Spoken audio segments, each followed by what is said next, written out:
Okay, you're ready to go? All right. Happy Friday. Chris coming from the Beer Temple. We've got 4 Oktoberfest. That's Steven, who's right over there. He's on mic. I'm on mic. He's on mic. You can't see him. He picked them out. I'm going to try to go through them very quickly and then see what we can figure out by them. So I've already tasted them just for times, just for quickness. So very interesting. These 3 are definitely a Märzen style. They're kind of darker. This one's a little bit lighter. This one might be a Fest, I guess. I think it's Märzen. And this one is definitely a Fest style. There's 2 types of Oktoberfest, for those of you who may not know. So,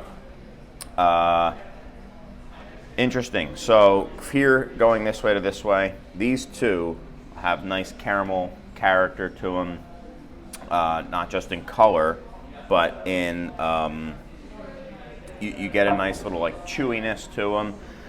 This one is exceptionally, I would say, hoppy for the style. I mean, bitter kind of hop. You get some hop flavor, some kettle hop too. This one has some nice kind of caramel chewiness. This guy has an amazing baked bread smell to it. I dig this one a lot. And this one is kind of has the nice kind of caramel note of this one, like a toasted character to it that this one has, but it's a little bit less bitter. It's still not necessarily sweet. It's fairly dry, but it's just not quite as aggressive as these 2. Although I might be getting some kind of, palate issues with going from one to the other on these 2. So for me, what are we going to say? Like, what are my favorites, I guess? For me, personally, I would say you should rank them, yeah. Or just number 1. number 1, okay. This one. If I was going for a Märzen of the 3, I'd probably go with this one next. Interesting. Perhaps this guy. So I would say these are the 2 Märzens that I would go for. This is what I want to drink. This one just seems a little too aggressively bitter for me. Unless, let me just, yeah. Chris, do me a favor. Can you just show A, B, and D the colors of the beer? A, okay. B. A bit darker. Yep. And then finally, okay, yeah, you're just going to set them down. And then D. Maybe it's kind of like lightest, in-betweener. Middle, and darkest, right? For sure. And then which one of those 3 did you think was the most aggressively hopped? This one, I believe. Okay, that tracks. So Yeah. if you were going to call any of the 4 a tradition, the most towards the traditional Märzen, which one would that be? Most traditional Märzen, one of these 2, this one. Okay, awesome. This one I would say is the most traditional Märzen of the 4.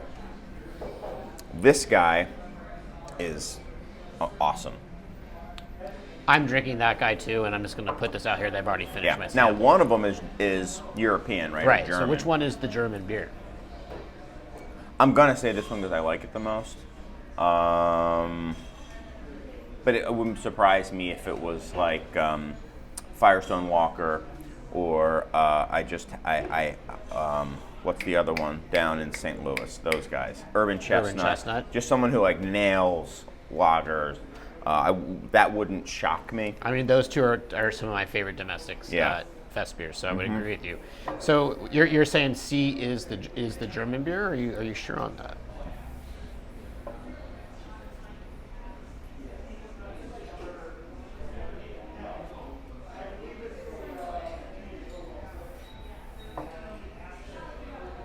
I'm not trying to confuse you. I think you're got a strong palate and a good idea of what makes beer good. So I think I would go with your gut. Yeah, I'll say that. I'll say this. I don't know. But I'd be the most shocked if this one was German. The other 2 would not shock me if they were German, I guess. All right. So do you want me to tell you which one is German first, or just want me to tell me what they are? Tell me which one is the German one. Number C, or number C, letter C, was the Polliner Oktoberfest beer, which I am saying is Crusher. my favorite Crusher. favorite beer of the season. This is the one. Drink That's it. the one. In order of This appearance, it was Maplewood's Fest beer. That was sample A. Half Acre Lager can't Town, touch Okay. sample B. Very hoppy. And the hopheads. sample D was Great Lakes Oktoberfest. Got it. Okay. I would say this one was the most traditional Meritzen. This, before we did this thing, when I went through, it was, no offense to the others, this guy, this is where it's at. Makes sense. I mean, this is what's actually being poured at Oktoberfest, were there an Oktoberfest this year. But there you go. So this is Maplewood, you said, here? A is Maplewood, yeah. Nice. Good, a little bit hoppy, too hoppy for traditional. This one, a very classic, old school American Oktoberfest. Now, Chris, when you say American Oktoberfest, what do you mean by that? Good caramel character to it, but without that extreme depth of malt that the best European ones get. It's the malt, like they get this level of this depth of malt character, the best ones. I'm not saying the Americans can't do it, but that's kind of the old school ones. I would put like Sam Adams in that boat, which props to them. I love their Oktoberfest. So, but people like that, Bell's, Victory. Now I haven't had these necessarily this year. So if you're drinking one right now and being like, it's incredibly sweet this year, they change from year to year, which is why it's fun to do this every year because there are subtle variations. Polliner is almost always in my top 3. It's like Polliner, Eyinger, and then what else is going to be in my top 3? So, and they do a Meritzen and a Fest beer, and they're both awesome because their Meritzen's great too. Agreed. I haven't had it yet this year, but I'm looking forward to it. Anyway, that's my 4. We'll see what Fresh thinks next. Cool.